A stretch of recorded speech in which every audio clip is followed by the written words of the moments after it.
Hi there, ये virtual university की final term preparation series की वीडियो है। कंप्लीट सीरीज इस चैनल के ऊपर अपलोड की जा रही है और आज की वीडियो के अंदर आपको CS 607 आर्टिफिशियल इंटेलिजेंस के फाइनल टर्म के सॉल्व MCQs करवाए जा रहे हैं फाइनल टर्म एग्जामिनेशन की प्रिपरेशन के लिए। तो इसमें सबसे पहला ये कि which one is not the feature of robot, इनमें से कौन सा ऑप्शन जो है वो फीचर नहीं है रोबोट का, तो उसका जवाब है नन। बाकी ऑप्शन में आता है reasoning, dealing with uncertainty, vision, learning, autonomy, physical intelligence. उसके बाद ये कि robotics have active contributions from, यानी कि कॉन्ट्रीब्यूशन है इनमें से किन किन से।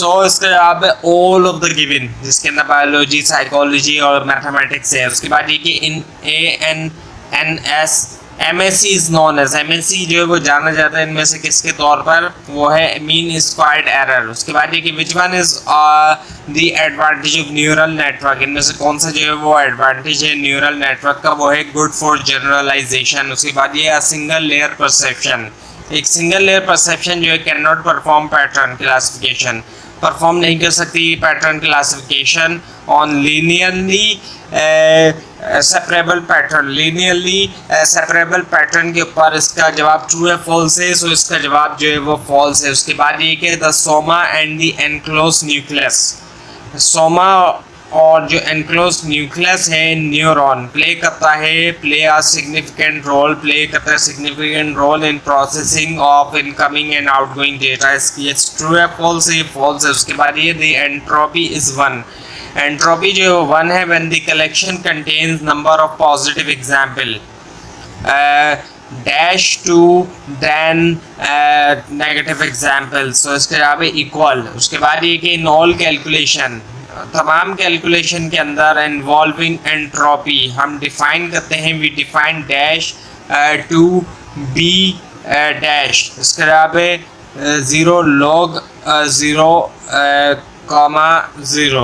और उसके बाद ये कि inductive learning is based on the knowledge, inductive learning जो है बेस करती है नॉलेज के ऊपर। If something happens a lot, एक चीज़ जो बहुत ज़्यादा होती है, it is likely to be generally, so वो मुमकिन तौर पे जनरली तौर पे क्या है वो ट्रू है, इसका आप ट्रू है। उसके बाद ये कि machine learning typically follows, machine learning typically follow करती है dash phases according to Finley, Finley के मुताबिक कितने फेजेस, 3 फेजेस। उसके बाद ये the most popular defuzzification method is the centroid calculation, जो मोस्ट पॉपुलर डिफजिफिकेशन मेथड है वो है सेंट्रॉइड कैलकुलेशन। ये ट्रू है फॉल्स है, ट्रू है। उसके बाद ये डैश इज द प्रोसेस, में से कौन सा ऑप्शन जो प्रोसेस है by which the fuzzy sets, जिसके जरिए फजी सेट्स जो है वो represent the output of each rule are combined, जो कि रिप्रेजेंट करते हैं आउटपुट जो है हर रूल का और कंबाइन, वो कंबाइन होते हैं into a single fuzzy set. ये एग्रीगेशन है इसका आंसर। उसके बाद ये there are multiple parts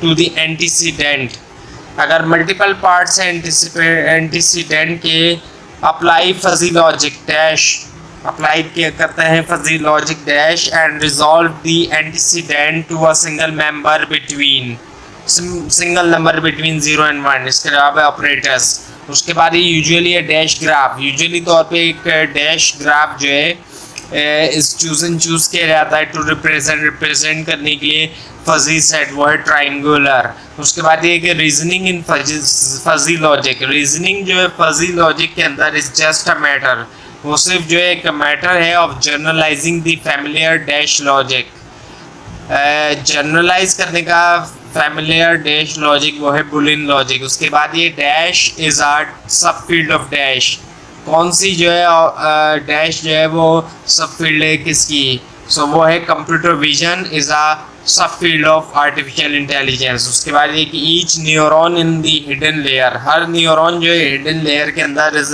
responsible for a different dash, और रिस्पॉन्सिबल है डिफरेंट डैश के लिए, वो है लाइन। उसके बाद ये कि डैश इज द प्रोसेस, इनमें से कौन सा ऑप्शन जो है वो प्रोसेस है of formulating the mapping, formulate करने का mapping from a given input to an output using fuzzy logic, वो है FIS। उसके बाद ये कि fuzzy logic is a superset of dash logic, fuzzy logic जो है वो सुपर सेट है इनमें से कौन सी लॉजिक का, वो है कन्वेंशनल। उसके बाद ये कि डैश रीजनिंग, कौन सी रीजनिंग जो है is based on forming, base करती है फॉर्मिंग के ऊपर या फिर और inducing a generalisation from a limited set of observation, वो है इंडक्टिव। उसके बाद ये कि डैश इज द प्रोसेस, इनमें से कौन सा ऑप्शन जो है वो प्रोसेस है of driving logical conclusion, drive करने का logical conclusion from given facts, वो है रीजनिंग।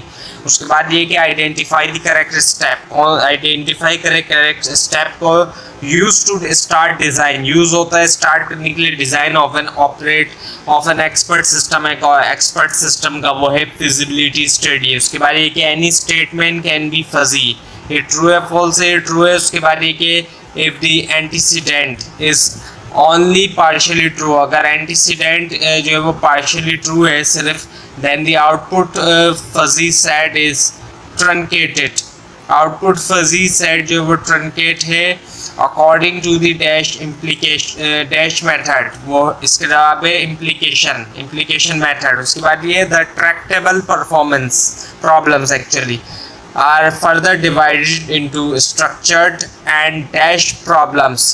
ट्रैक्टेबल प्रॉब्लम्स जो फर्दर डिवाइड होती है स्ट्रक्चर और कौन सी प्रॉब्लम्स में, कॉम्प्लेक्स प्रॉब्लम्स में। उसके बाद ये कि reasoning in forward chaining is known as, reasoning जो है फॉरवर्ड चेनिंग के अंदर जानी जाती है इनमें से किसके तौर पर, डेटा ड्रिविंग रीजनिंग के तौर पर। उसके बाद ये कि identify the step involve in planning phases, identify करें स्टेप जो कि इन्वॉल्व है प्लानिंग फेज के अंदर, वो है रिसोर्स एलोकेशन। उसके बाद ये कि dash is the part of the system, इनमें से कौन सा ऑप्शन जो पार्ट है सिस्टम का दैट कंट्रोल्स द प्रोसेस, जो कि कंट्रोल करता है प्रोसेस ऑफ ड्राइविंग कंक्लूजंस।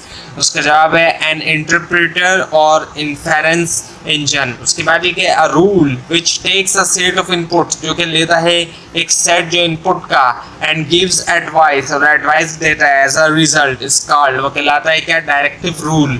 उसके बाद ये कि if temperature is below 0 then weather is cold, the above rule is used to represent, above rule जो है वो यूज किया जाता है रिप्रेजेंट करने के लिए क्या, रिलेशंस।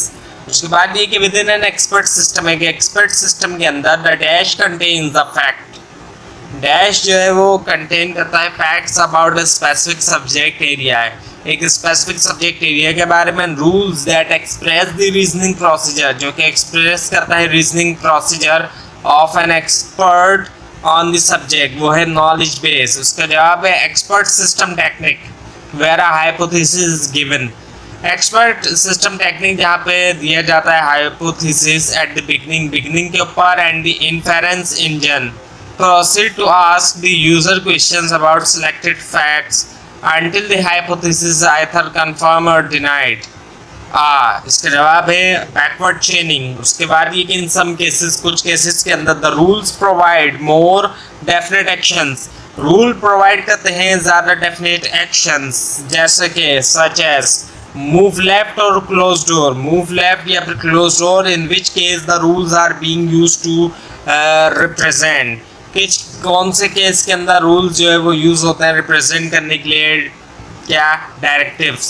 उसके बाद एक semantic networks are graphs, semantic networks जो ग्राफ्स है with nodes representing dash and arcs representing dash between objects, जहाँ पर नोड्स जो है वो रिप्रेजेंट कर रहे हैं डैश और आर्क्स रिप्रेजेंट कर रहे हैं डैश ऑब्जेक्ट्स के दरमियान, नोड्स रिप्रेजेंट कर रहे हैं ऑब्जेक्ट्स और आर्क्स रिप्रेजेंट कर रहे हैं रिलेशनशिप। उसके बाद ये क्या है, statement in conjunctive normal form consist of, इसका जवाब है एंड्स ऑफ ऑर्स। उसके बाद ये कि इन जीए के अंदर the random process is repeated, random process repeat होता है until an individual with required dash level is found, इसके जवाब है फिटनेस लेवल इज फाउंड। उसके बाद ये function by which we can tell, एक फंक्शन जिसके जरिए हम बता सकते हैं which board position is nearer to our goal, कौन सी बोर्ड पोजीशन जो है वो करीब है हमारे गोल के, वो कहलाता है क्या, इज कॉल्ड फिटनेस फंक्शन। उसके बाद ये कि in depth first search the node with the largest value of height will be at the dash priority to be picked, इसका जवाब है मैक्सिमम। उसके बाद ये कि a proposition is the statement of a dash, proposition जो है वो एक स्टेटमेंट है किसका, फैक्ट का। उसके बाद ये hypothesis space uses the dash of the attributes, वो है कंजंक्शंस एंड। उसके बाद ये कि measures of effectiveness of an attribute in classifying the training data is called. वो कहलाता है क्या? Information gain. उसके बाद ये concept is the representation of dash with respect to the given attribute. इसका जवाब है प्रॉब्लम। उसके बाद ये कि output of learning are determined by the dash. Output जो होती है लर्निंग की उसको डिटरमाइन किया जाता है इनमें से किसके जरिए? एप्लीकेशन के जरिए। उसके बाद ये कि the candidate elimination algorithm represent दी। कैंडिडेट एलिमिनेशन एल्गोरिथम रिप्रेजेंट करता है इनमें से किसको? Version space. उसके बाद एक inductive learning takes examples and generalize rather than starting with dash knowledge. Inductive learning जो है वो लेती है एग्जाम्पल और जर्नलाइज, ना के स्टार्ट करना है डैश नॉलेज के साथ, वो है एग्जिस्टिंग। उसके बाद ये कि the brain is a collection of about 100 dash interconnected neurons. Brain जो है वो कलेक्शन है तकरीबन कितने इंटरकनेक्टेड न्यूरॉन्स की? 100 बिलियन इंटरकनेक्टेड न्यूरॉन्स का। उसके बाद ये कि डैश स्टैंड्स फॉर इंटरैक्टिव डिचोटोमाइजर। सो ये जो है इंटरैक्टिव डिचोटोमाइजर जो है ये किसकी फुल फॉर्म है? एक तरह से ये है इड, ID।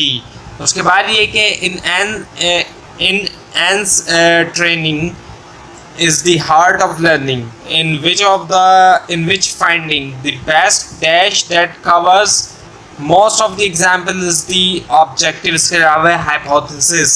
उसके बाद ये कि which one is not the phase of machine learning। इनमें से कौन सा फेज जो है वो नहीं है मशीन लर्निंग का? वो है none of the given, क्योंकि इसके अंदर जो ऑप्शन है वो उसमें ट्रेनिंग, एप्लीकेशन और वैलिडेशन है। उसके बाद ये कि a single perceptron actually simply draws a line। एक single perceptron simply draw करता है एक line which is a hyperplane when data is dash than 2 dimensional। जब डेटा जो वो ज़्यादा होता है 2 डायमेंशनल से, सो इसका मतलब है more than 2 dimensional। उसके बाद ये कि इन फजी इनपुट के अंदर हम रिजॉल्व करते हैं ऑल फजी स्टेटमेंट्स, तमाम फजी स्टेटमेंट्स को in the antecedent to a degree of membership between 0 and dash. 0 and 1 इसका आंसर। उसके बाद ये the multilayer perceptrons. Multilayer perceptrons जो है are the most basic artificial neural. मल्टीलेयर परसेप्ट्रॉन जो है वो most basic artificial neural network है। तो ये थी आज की वीडियो। आपको अगर इस बार में कोई कन्फ्यूजन है, खासतौर पे कोई मिस्टेक दिखाई दे, ज़रूर हाईलाइट कीजिए। स्लाइड्स नीचे डिस्क्रिप्शन बॉक्स में दिए गए लिंक से हासिल कर सकते हैं, लेकिन अगर आपको लिंक ना दिखाई दे उसके लिए आप नीचे कमेंट कीजिए। और इस पूरी सीरीज को देखने के लिए इस चैनल को सब्सक्राइब कीजिए, बेल आइकन के ऊपर क्लिक कीजिए। Thanks for watching this video and best of luck for your exams.